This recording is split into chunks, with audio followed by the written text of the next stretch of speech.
Electricity obviously is going to rise too, but to give you a perspective, and we were just playing around with the math, to charge at a public charger, you could go for $5, you can go 170 miles. I mean, I don't know a car that runs on gas where you can spend $5 and go 175 miles. I think that's just unheard of. So that's a pretty awesome win. If you were to charge at your house, you could do that for less than $1. You could do 175 miles for 75 cents.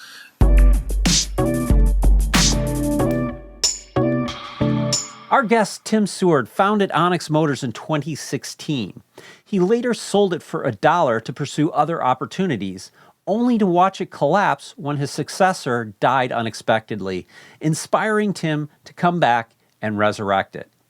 He's designed for some big companies like Sonos, Google, Nike, and Bird in the past, and now his latest personal electric vehicle creation, the RCR 80V, is an electric vehicle that hits 65 miles per hour with the pedals still attached.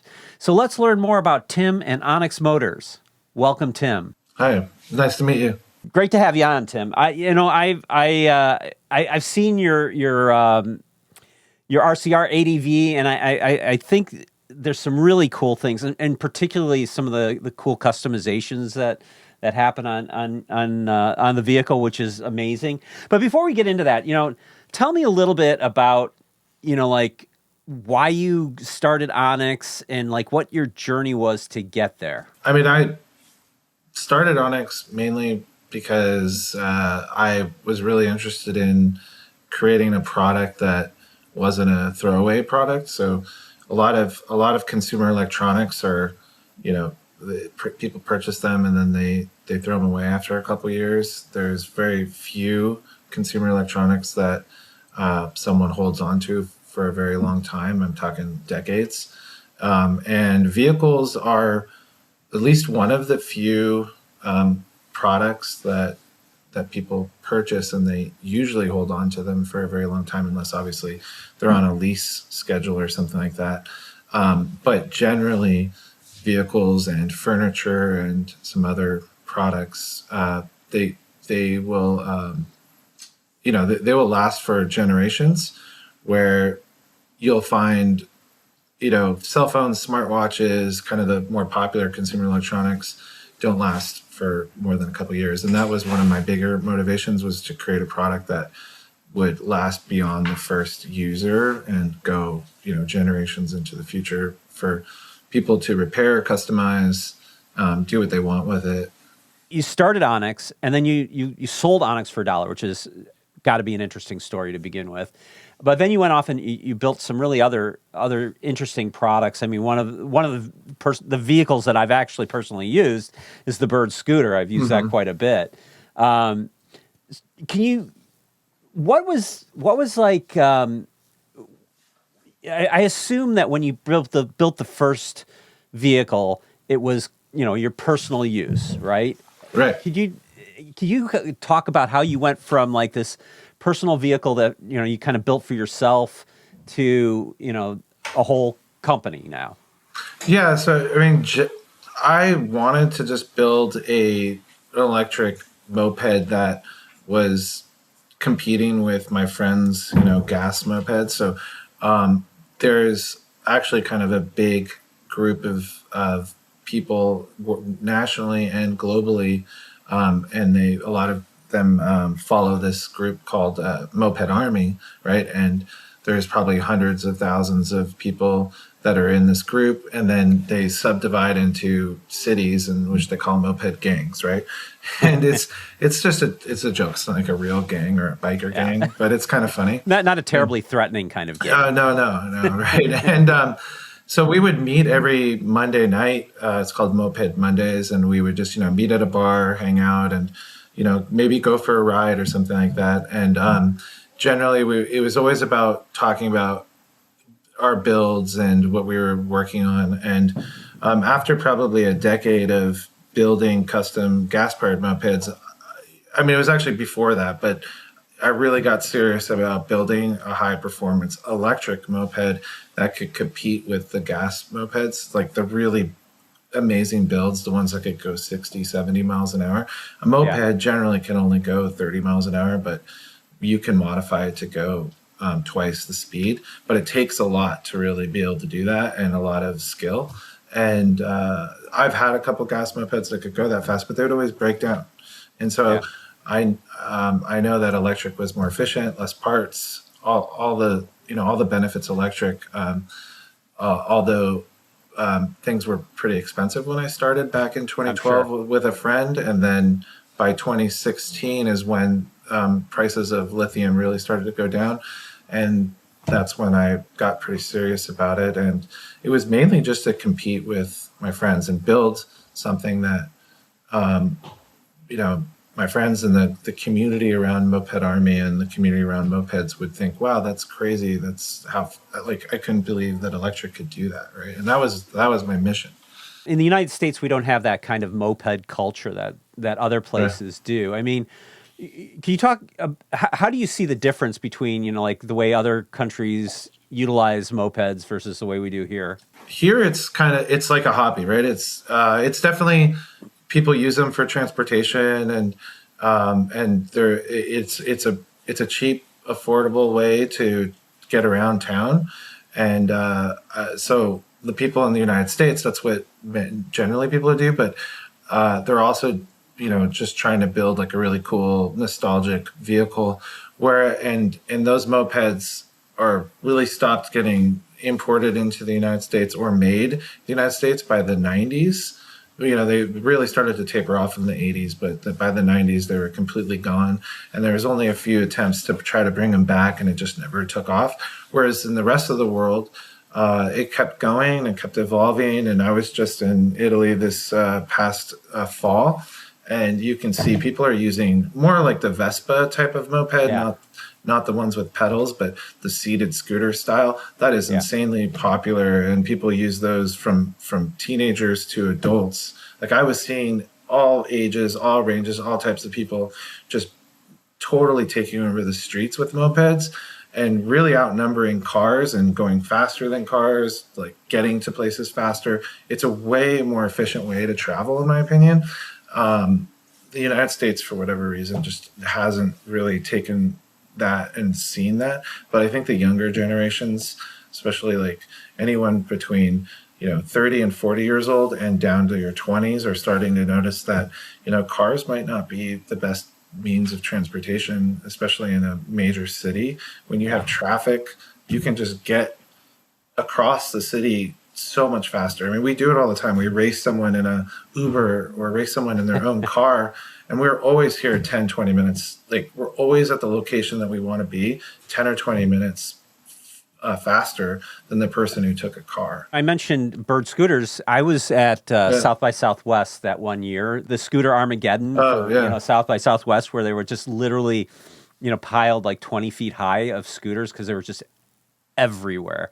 Right. And it was sort of like the first big instance of everybody like utilizing those kinds of scooters, and with a crowd that big and so many people in town, and that sort of shorter mobility and the ability not to have to find parking, was a huge deal. So you can see the advantages, especially in the cities, and I do see the younger generation. Like, my kids have a scooter too, like a 2-wheel scooter, and my son takes it everywhere. So I do think there's like a certain desire to have something like this. I mean, in some ways it's kind of a fun toy, and it's enjoyable, which is 100% true because they're fun to ride. But from a pure mobility and like you say, ability to kind of cut through traffic, which can get really rough in more urbanized areas. There's a definite advantage to these kinds of vehicles. Originally, I was there I did help develop their Bird 2 scooter and their Bird 3, and then there was like some more generations that were going to come before the fall of Bird, right? But my real reason was to do a couple things. One was to bring in their bikes and their mopeds. So that's why they hired me, was to develop the Bird moped or the Bird Scoot. But they also acquired the company Scoot, which also already had mopeds. So my job was to develop new vehicles for them, while I was also working on their core vehicle. But they quickly, probably by 2019, they realized that the scooter was there was only certain types of people who would ride the scooter, right? Certain people with certain abilities, and so my job was to try to broaden their market. So we had some crazy ideas where generally, like, we were going to do a four-wheeled vehicle that you could actually ride with a wheelchair. So you could ride into the back of it with a wheelchair, but everyone else could also use it. And that was the mission that I'm actually kind of sad that didn't happen. But the mission was to make a vehicle that everyone could use, not just a certain set of people, right? And because that was obviously, like, as you said, it was like the scooter Armageddon. Like, Bird didn't really like that. Of course, when of course when it was started, it was great. It was kind of like Uber and Lyft when they were just saying, hey, we're gonna do whatever we can to get this going. But obviously, at a certain point, that you start to lose money when people don't like something. So we were trying to make something that was more accessible for everybody. Yeah. And if we did try, but the problem was the regulations on mopeds and things like that. So if it didn't have pedals, or it did have pedals, depending on where you were, you had to make all these different vehicles for different areas of the country and for the world. That also got it made it really complicated, because not everybody has the same regulations. So you built it for yourself, and to kind of one up your buddies. But my understanding is you'd be stopped at red lights and people were like, "Hey, what's that? Mm-hmm. What's that?" And that was that sort of what kind of drove you to productize this thing and get it going? Other than some of my custom cars, I rarely get asked what I'm using or what I'm riding or what device I have in my hand, right? I mean, most people don't really care or are excited enough to be excited about something that I personally own, right? But this was one of the things that I owned that every time I used it, it was almost impossible for me to avoid someone asking me or stopping me where they could purchase it. And I kept saying, it just got kind of old. I kept saying, it's not for sale. It's not for sale. It's not for sale, right? You can't, no, I made this myself, right? Yeah. Nobody can buy, you can't buy this. And there was just someone who was crossing the street that was kind of an investor type that asked me where to purchase it. And I said, it wasn't for sale, just like I've always said. And then he said, no, hold on a minute. And he kind of got me to get off my bike and talk to me, and we exchanged information. But long story short, it didn't really work out, but it gave me the idea to take it and do it myself. I had been making a lot of, or creating a lot of Indiegogo campaigns for other people. Yeah. And so I thought, why don't I try to do it myself? And that's where that started. How did the Indiegogo campaign go from there? So the Indiegogo campaign was a little bit of a challenge. It was probably almost a good year of me trying to get in touch with Indiegogo and show them prototypes. And they initially were a little apprehensive, but they said, hey, once you have a prototype, we'll set up a meeting and you can come by our office in San Francisco. Luckily, they're in the city. And I was just telling them how I had been in meetings with them before for other campaigns, and I noticed that having a campaign manager, like a dedicated campaign manager, is very important. One that I can actually call up and talk to, or not just exchange emails through a chatbot, which would be super frustrating. So they were a little apprehensive, but once I had one and they tested it out, they were very excited about it. It was going to be one of their most expensive items on Indiegogo at the time. There had never been anything that cost this much on Indiegogo. So they were also curious to see how it would work. So they were definitely helpful, and they had a lot of really good strategies. And once I had launched Indiegogo, we did some really cool stuff where we had set up, just like they normally do, set up an email to capture emails before you launch. But just before we launched, there was a few days where those people who sent emails got access to the campaign. It was like a secret URL. Yeah. And all of those people kind of piled in. So right when we launched, it essentially just jumped almost to my goal within hours. And That's amazing. yeah, and so then that gave a lot of people confidence to just keep, contributing.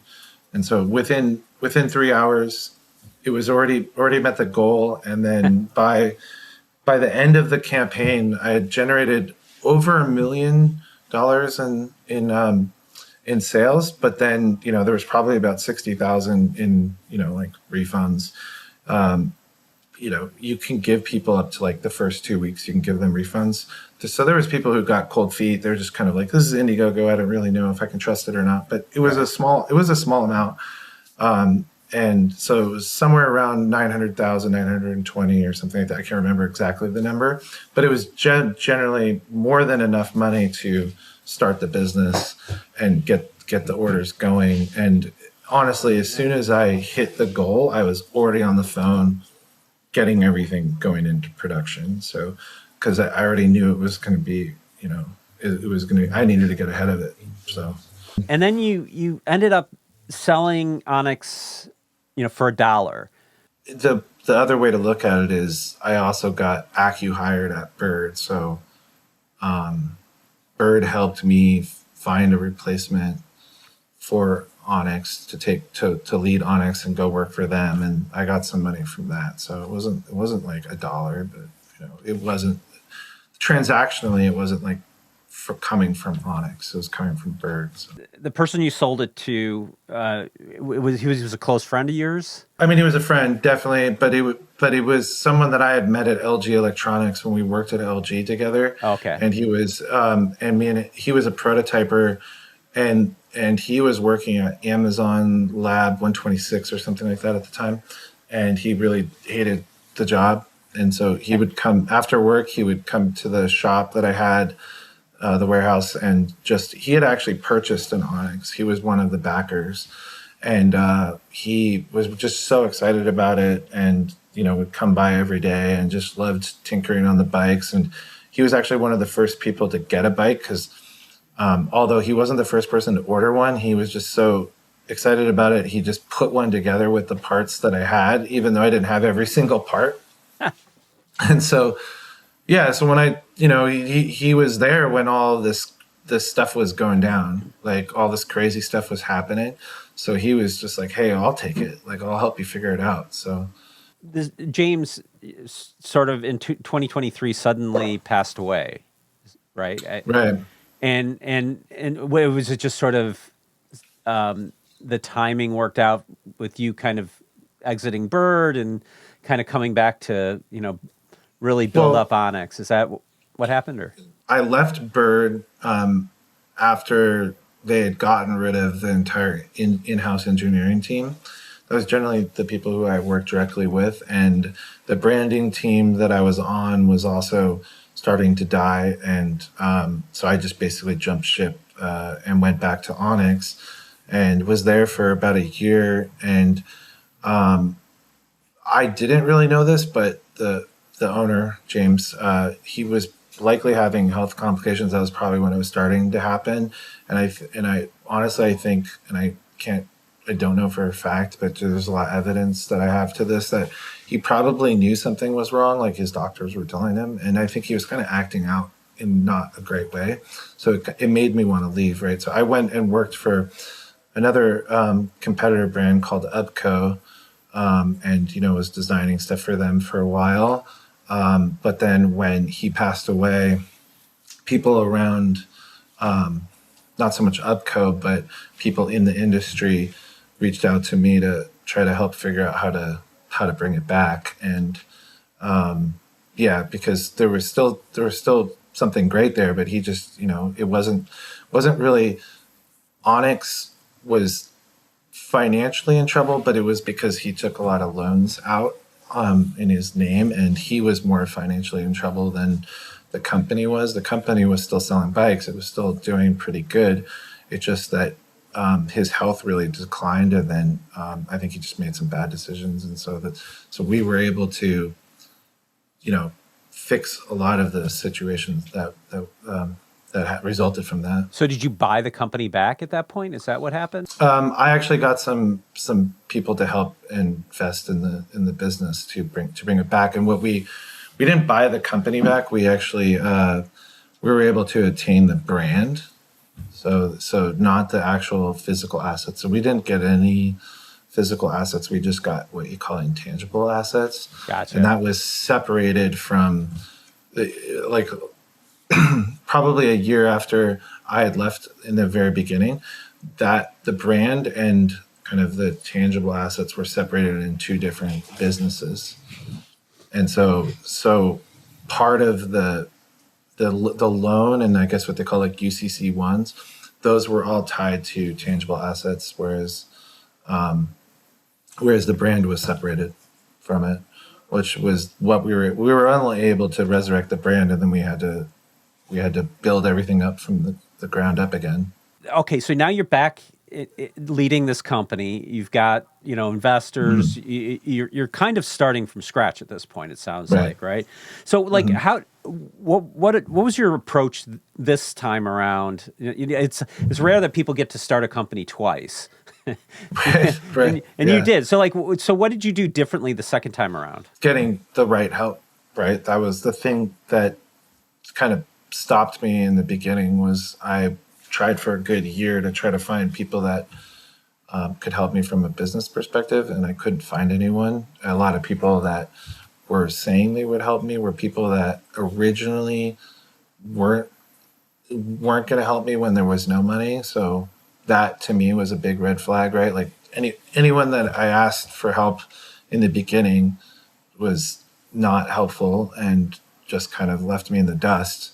But then once there was money, everybody came back. Everybody was like, "Hey, I want to be involved," and I was like, "No," right? So that was my biggest problem in the beginning. So definitely finding people that were there to help before there was money, right? Like that honestly shows a lot of just dedication. And so those were the people that ended up bringing it back, right? People that were just dedicated to just love the brand, right? They loved the idea of the product, and so I brought those people back into the fold. What's sort of the unique characteristics of this thing? What's the compelling factor about this vehicle? The form factor and the size, right? I think that makes that's a big deal, right? Because if you get a motorcycle, which I have plenty of them, they're huge. They're these big, heavy vehicles. They're fun, right? Yeah. They're fun. But to be honest, when I live in a city, I prefer a nimble, like vehicle that I can carve and weave in and out of traffic and really get through obstacles without having to worry about clipping someone's mirror or being able to, can I squeeze through these cars? So the form factor makes a big difference.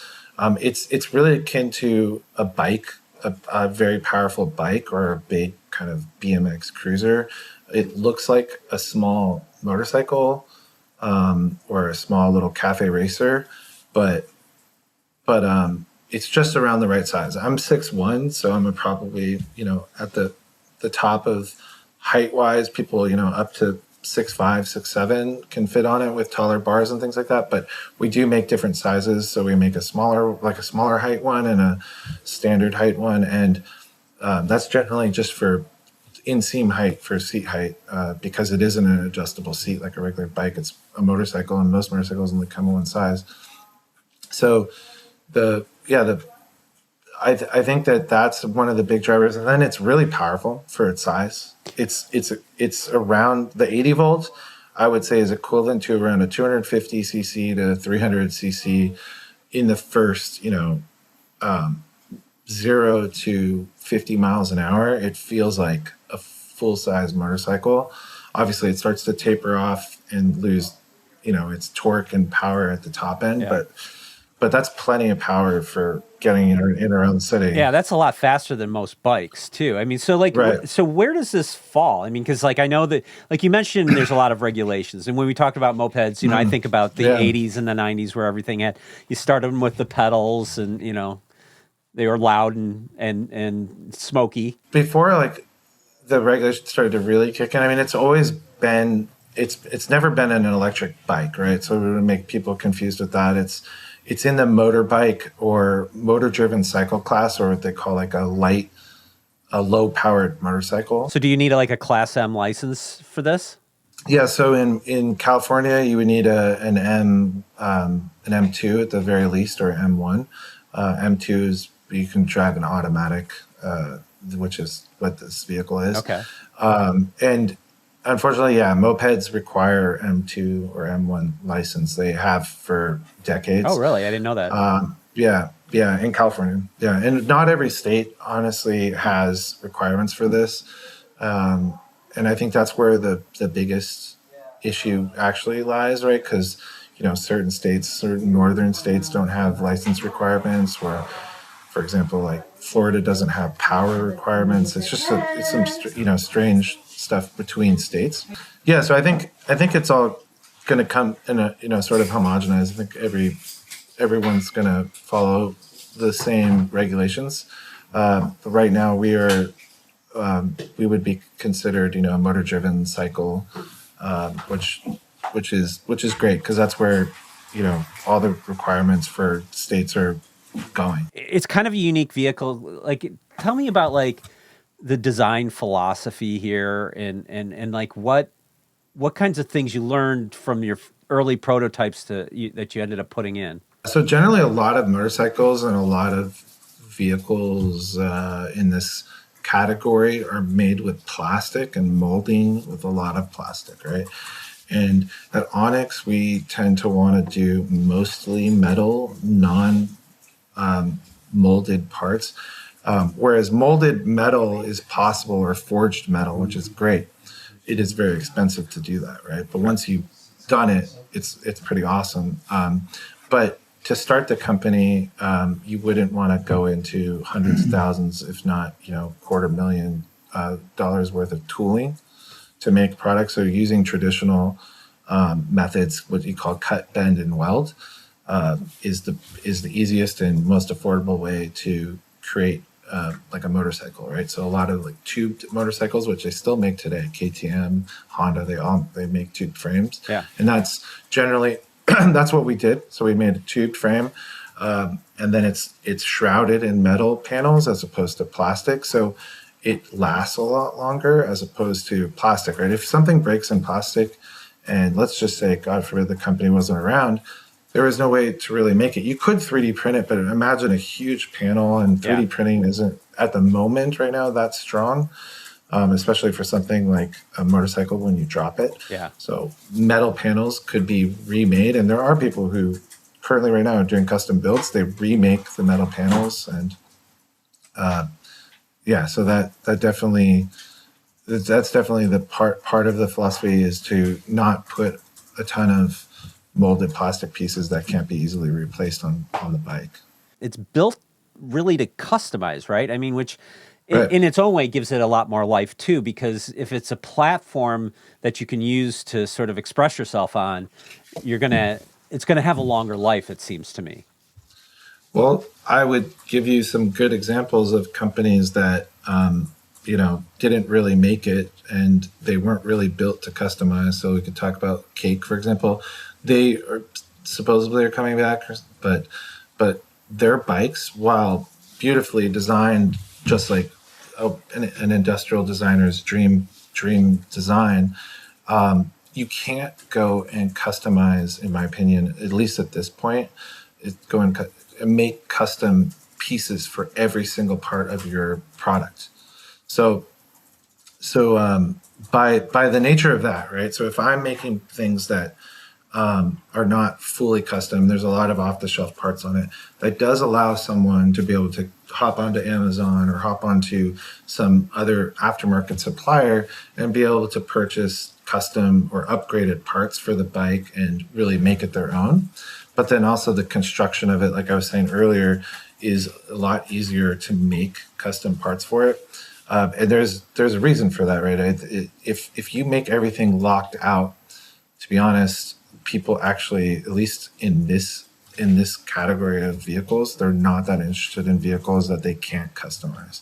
And I think that that's one of the bigger problems that, that competitors in the past have had, where they think that if they make everything super beautiful, everything locked down into their ecosystem, much like Apple, you are going to have this amazing, iPhone moment with e-bikes, which hasn't happened, and I don't see it happening for a while. It does seem like it's kind of more of you definitely have a hobbyist crowd, Right. and we seem to be more in the early adopter phase of a lot of this, and I Right. think those people tend to be more looking for kind of a hobby and project and, like a lifestyle choice than just like something I buy and, use. I would say that's the perfect way to describe it, because at the moment, people are not looking, like I was saying, they're not looking for the first iPhone with an e-bike right now, with all the bells and whistles and sensors and things like that. There are companies that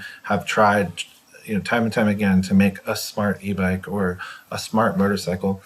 And while it seems really cool on paper and it's awesome and trendy, they just don't sell well right now. People want, in my opinion, more of an open source vehicle, one that they can tinker with. And sure, as it gets more mainstream, obviously people are going to want more and more of the bike to actually have all of the things that they're looking for. And I would say with our 80 volt, we did start to incorporate things that the hobbyist would put on their bike. So for example, we have navigation, we have CarPlay and Android Auto. That actually that's coming from the DIY community that had been doing it. I mean, I put one on 3 years ago, but you don't see that on bikes even today. We're one of the only bikes that has navigation. You can take phone calls if you have a headset in your on your helmet. You can listen to music. Those are things you can pair it to a Bluetooth speaker, so you could have external audio. Those are things that bikes right now, even motorcycles, you rarely see them come stock on a bike. There's a lot of aftermarket for it, but at the moment, just being able to buy the bike and it's already set up for you. And so I think we are slowly moving into being able to give features that normally you'd have to find and then figure out how to put it on your bike. So I think it's gonna evolve, but we're doing it. We're not doing it. We're giving everyone a bunch of crazy technology, You built the bike so that it has attachment points, and you built it in a way, right, that can be more easily modified, right? For example, the seat. A lot of people like to customize their seat, so it's very easily modifiable to put any type of cafe racer seat that you want on there. The rear rack and tail fender, there's right out of the box, there's 3 different ways to customize it. You could have just the tail fender, or you could have the combination, or you can have just the rack, or none at all, right? And those are just things that out of the box you can customize and make it look different. But all of those mounting points are prime for people to put their own designs, where people want to put saddlebags, so they're making their own supports and things like that for saddlebags that bolt right into those supports. So there's also in the front of the bike, we noticed on the previous version, people were making these kind of custom fairings that would go in the front. So I actually added mounting points there so that whatever they come up with, they have a place to actually mount to, as opposed to, people were using zip ties and things like that before. So or magnets or things like that aren't very sturdy. So actually giving people more options to be able to bolt things to. And then there's a lot of places on the bike that you don't see, but there's mounting locations on the bike that we haven't even completely thought of ideas that would go there. But, a peg kit, for example, there's a whole location for that. Or you could put a center stand, kickstand, or just even thought of something kind of funny where putting spare batteries could be mounted down kind of where these mounting locations are, kind of like an emergency battery pack. It's like that second day tank, you can switch it over. Exactly. Yeah. So I mean, just there's a lot of areas to do that, and then there's a company called Steady Garage that's actually making a ton of custom accessories for our bike, from adjustable forks, front suspension, adjustable rear suspension, where you can tune every single compression, rebound, and preload. You can get them in different colors. They have all these little accessories that can go on there, different headlights and lighting to upgrade your lighting, different types of handlebars, everything. And it's really high quality stuff.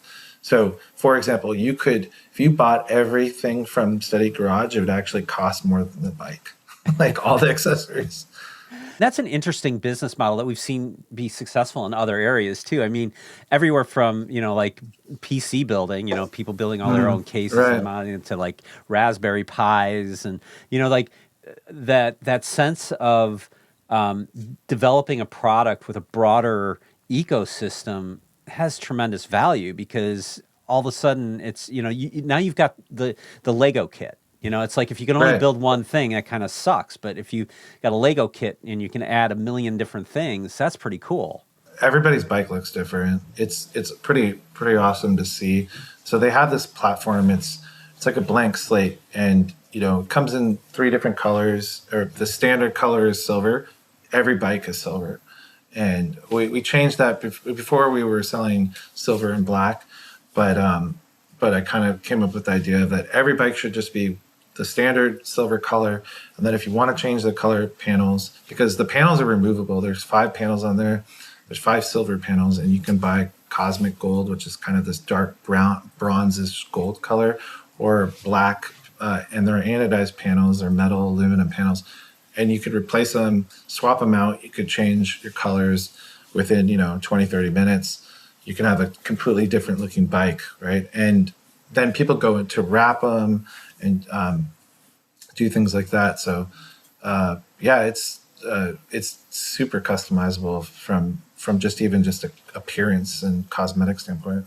Yeah, I could imagine, having a UV printer and like those panels and going to town and making some wild stuff. Some of the cooler ones that I really like are when people take clear plexiglass and get maybe like kind of a neon green or a neon yellow, so you could see through it just like a computer case. Yeah. And then they'll put lighting in there, and then they'll tidy up all the wiring and the harness to make it actually look aesthetically pleasing. I even not on the 80 volt, but on the previous model, I even did a PC water cooling system on my controller. I figured out how to water cool my controller. It was more for fun, aesthetics. It wasn't really like making a huge difference, but it looked cool, right? And it's the same idea. I was just trying to make something different and see if it was possible. I mean, obviously, one of the things that this could lend itself to is taking advantage of the customizability of this and building like a custom parts shop, like kind of like you're like a physical app store.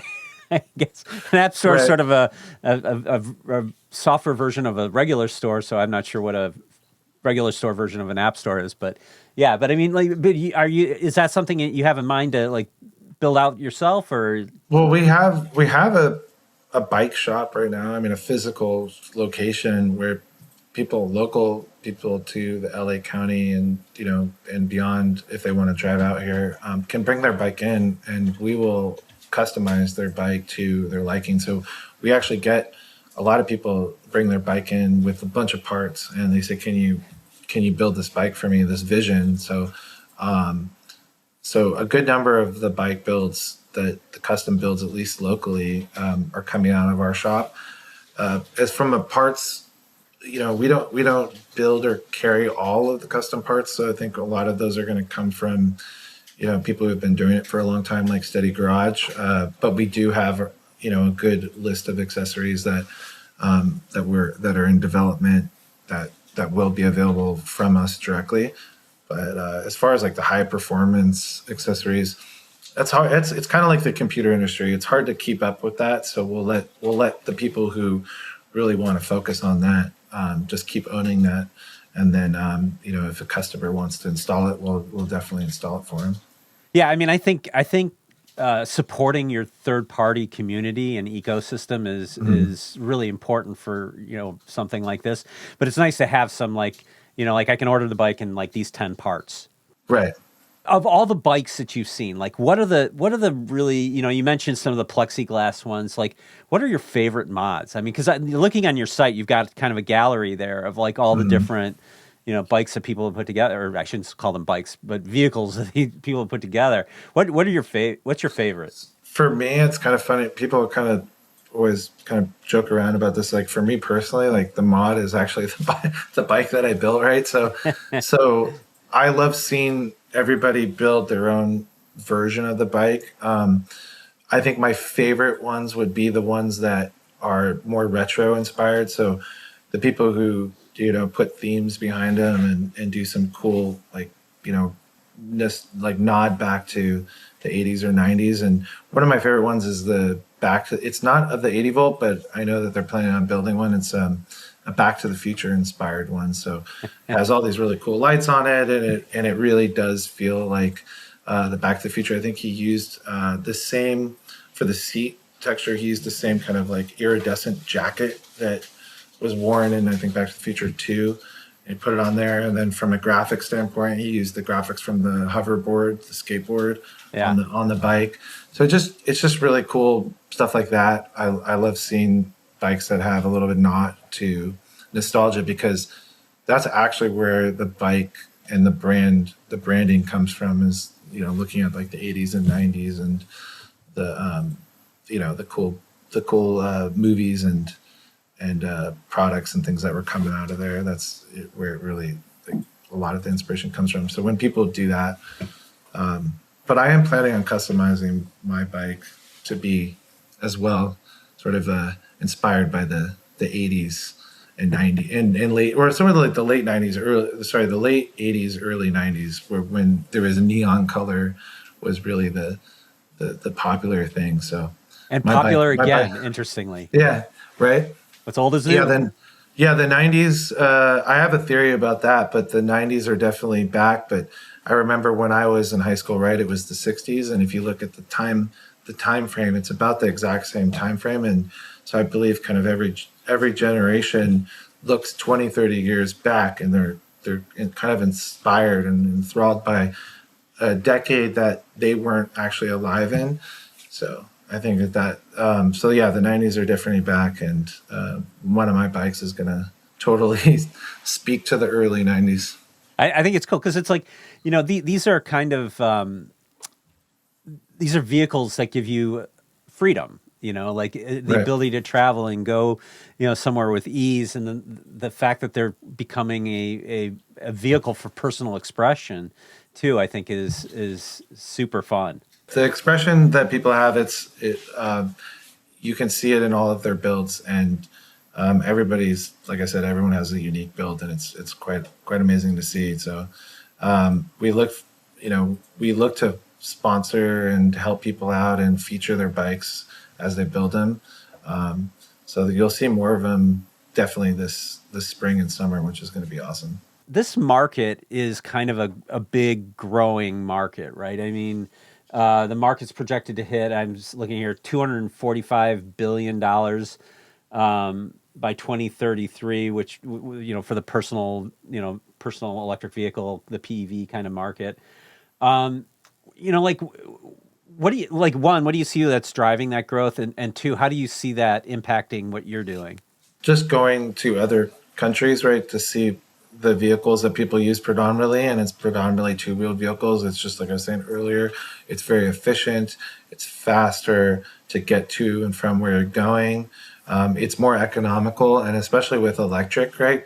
So gas prices obviously are rising. They're always going to be rising. Electricity obviously is going to rise too, but to give you a perspective, and we were just playing around with the math, to charge at a public charger, you could go for $5, you can go 170 miles. I mean, I don't know a car that runs on gas where you can spend $5 and go 175 miles. I think that's That's just unheard of.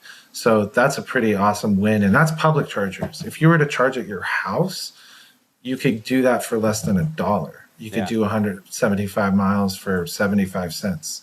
And that's just amazing, right? I mean, so the fact that, you know, the Americans haven't really figured that out is kind of crazy, but I think more and more people are.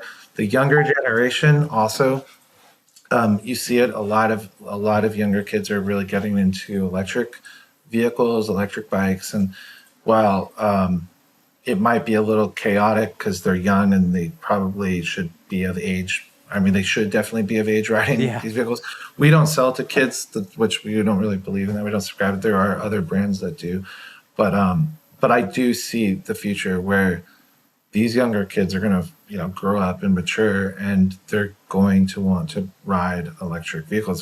That's what they're familiar with, and they love them, right? And so there's a whole generation of, you know, millions of kids that are going to be into two-wheeled vehicles and not so much wanting to buy a car, right? Because a car it's just, if you do the math, a car is just, it's so much more expensive every year. Yeah. You know, because people talk about, I could buy a $5,000, you know, used vehicle or a used car, but then you got to add in insurance, you got to add in maintenance, and if you did the annual cost, you're probably spending that $5,000 a year or more just to keep the car on the road. Whereas, I don't know, our vehicle probably costs maybe a couple $100 to keep it on the road.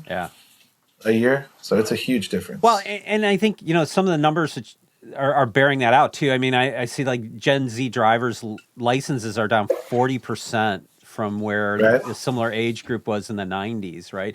I mean, so I don't think, and I've noticed that with my kids, so like, I don't think they're as eager to like jump into, you know, owning a car. And I think that this ride share and sort of that gig economy world that we live in now has kind of changed their perception of like what it means to own a car, or whether they even want to own a car, right? You know, so like if you're not owning a big vehicle, you know, like having something that you can just kind of grab and go, you know, those short distances, which are 90% of your travel probably anyways, right? You know, and leveraging, you know, some sort of ride share or shared vehicle kind of, you know, concept.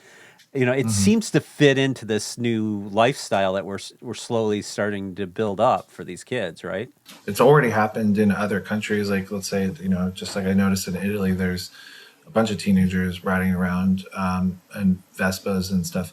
And of course, you know, the laws and everything there are more strict, so everybody's doing it legally. I think that's the challenge that we have right now, is that we're seeing a shift happening, but the regulations and the laws and the parents and everything have not really, don't really know how to deal with it. The simple answer is just the kid has to be 16 and they need to take a motorcycle safety course, and they can get their M2, which allows them to ride an electric vehicle, which doesn't have a clutch, and then they'll be fine, right? And they can ride their vehicle around safely and legally. That I think that for the past couple of years, people just didn't really think that they needed to do that because it was electric, as if somehow it was different. It's just because it's cheaper to operate and it's quiet doesn't make it exempt from the laws that we have, right? Or safety. Right, or safety. Yeah. So I mean, like, you know, you mentioned regulatory aspect of it, and I know like you're you're too fast for bike lanes, too slow for the highway, you know, so you kind of fit in a different place. Like, you know, and I know you've built some tech into the vehicles to help with that too. I mean, can you speak to like, you know, how you're approaching that regulatory issue? It's just like a moped, right? So unfortunately, people don't sell the gas versions of those, and that idea of a moped is gone from people's minds. So the best way to say it is a light motorcycle, and again, those usually are just dirt bikes, right? There hasn't been a gas category of a light motorcycle like they used to in the 60s, 70s, 80s, 90s, right? That's sort of fallen out of fashion, mainly because, the regulations had kind of cracked down and made people get licenses before they were, you could ride them. If they're 50cc, you could ride them without a license or something. But at the moment, it really comes around the ease of use and being able to commute with the product, right? So if it's a big motorcycle or a large motorcycle, full-size motorcycle, there's actually, from a commuting standpoint, there's some issues with that, right? So, for example, like when I lived in San Francisco and I was riding a motorcycle around to commute, if I didn't get to the motorcycle parking in downtown soon enough, which means I had to get there pretty early, a lot earlier than I needed to be there for work, I wouldn't be able to find parking for my motorcycle, which is insane, right? Like to think like there's nowhere for me to park a motorcycle, which all the motorcycle parking would be taken up. Yeah. For anybody who's not ridden a motorcycle in a city, you can park in the same spots as vehicles, but they're going to just like budge their way in there, and then you get the ticket. Yeah. Or they knock your bike over. Exactly. Exactly. So they'll hit your bike, or then the meter maid will say that you're parked incorrectly because you're parked in between cars or something. Right. So even though you were there first. So what I found is that in the moped form factor, you can actually legally park like our bike. You can legally park it on the sidewalk and chain it up to a pole or a bike rack, and you won't get a ticket because it falls under a different class of vehicle. Whereas if it was a full-size motorcycle and you put that on the sidewalk, you're certainly getting a ticket. And so the parking becomes endless for our vehicle. Yeah. And that's another huge reason, that also the fact that it's electric. A lot of people, and you hear this even today, people can roll their bike into an elevator, bring it up to their office and park it right next to their desk. And don't you have a feature where you can kind of lock down the speed? There's different modes, but generally it comes locked right now because we don't know if, like, we're not a dealership, so we don't know if the person has a license, right? So it comes locked, and then it's up to that user to be able to one, they have to unlock it, and then two, they have to properly get all the right paperwork for their vehicle in their state, and it's different for everyone. So, for example, like in New York, for a moped, the top speed is 40 miles an hour, but in certain cities in the U.S., in California, it's 30 miles an hour, right? So, and it can be faster in San Francisco. I think it's like 35 or something. But it's variant. So we can't make a vehicle for every single configuration. But we do have different modes, so you can go into different speed modes. And I think so. Like our normal mode is set to 40, right? So for like New York and those states, they can lock it in at 40. But generally, if you want to go faster, you would want to register it as a motorcycle, and then that way you can keep it at whatever speed you want. You still can't get on the freeway with it because it's not technically powerful enough or fast enough. When I was at South by Southwest, that scooter Armageddon, year, there was like so many of those bird scooters zipping down the highway, which was, it was a free for all back then. That was, people will do crazy things, even in their Porsche, right? They'll go 200 miles an hour.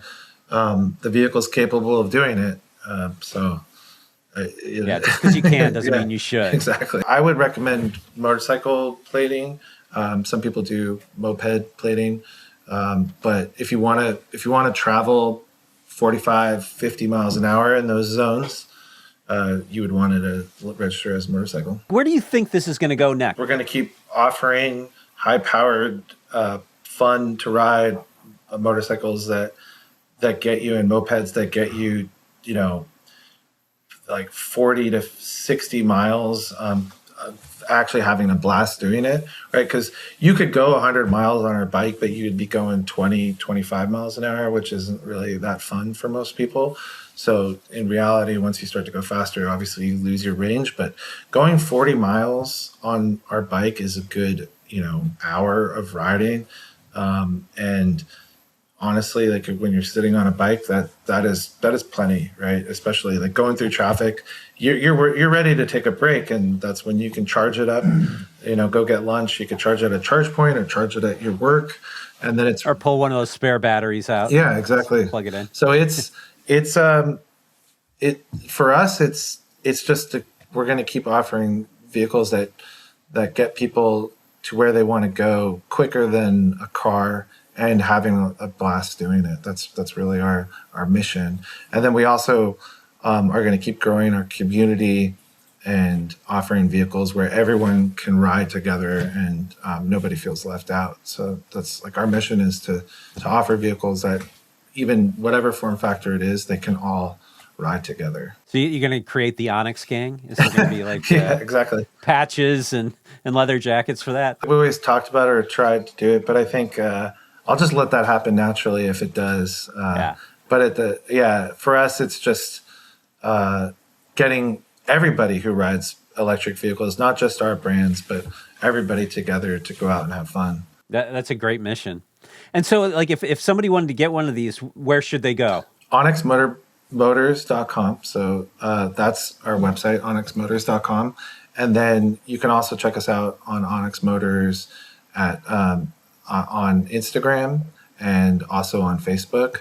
But if you wanted to purchase one, you'd want to go to OnyxMotors.com, and you can select between our street version or dual sport version, and then there's 2 different sizes for each. So you have quite a few options. And then as far as colors, you can choose silver, cosmic gold, or space black. And you guys should sell spray paint too, or powder coating machines. A lot of people wrap their panels to do any custom color that they want. Yeah, wrapping's easy. Yeah. Well, or the other thing, have you thought about selling just blank panels, just like unfinished panels? Well, the silver technically is. It's raw. It's kind of it's a raw aluminum essentially. So rough it up a little bit and start painting. It comes already bead blasted, so it's ready for paint. And then you mentioned also Steady Garage. That was another one. Where are they at? Let's see here. SteadyGarage.com. Yeah, they're actively making a tab for just the Onyx. But right now, there's a video on YouTube. If you look up Onyx and Steady Garage, there's a custom build that we did with them, and there's a whole list of all the parts that were used on that bike, and it will give you the direct links. But they're actively making it so that it's a lot easier to find. Because right now, I think if you go there and you type in Onyx, you won't get every single part that fits, but you can call them up too, and they'll just tell you. If you're looking for a way to express yourself, your personality, and have a vehicle that is going to get you around, it sounds like this is the place to go. Yes, definitely. I think this sounds super fun. I love the idea. I love the DIY aspect of it. That's such a big part of culture these days. And I think if you get that ecosystem to like kind of hit that critical density, it's going to be really, really exciting to see what everybody puts together and how they rearrange everything. Very cool product and company and brand, direction for you guys. Thank you.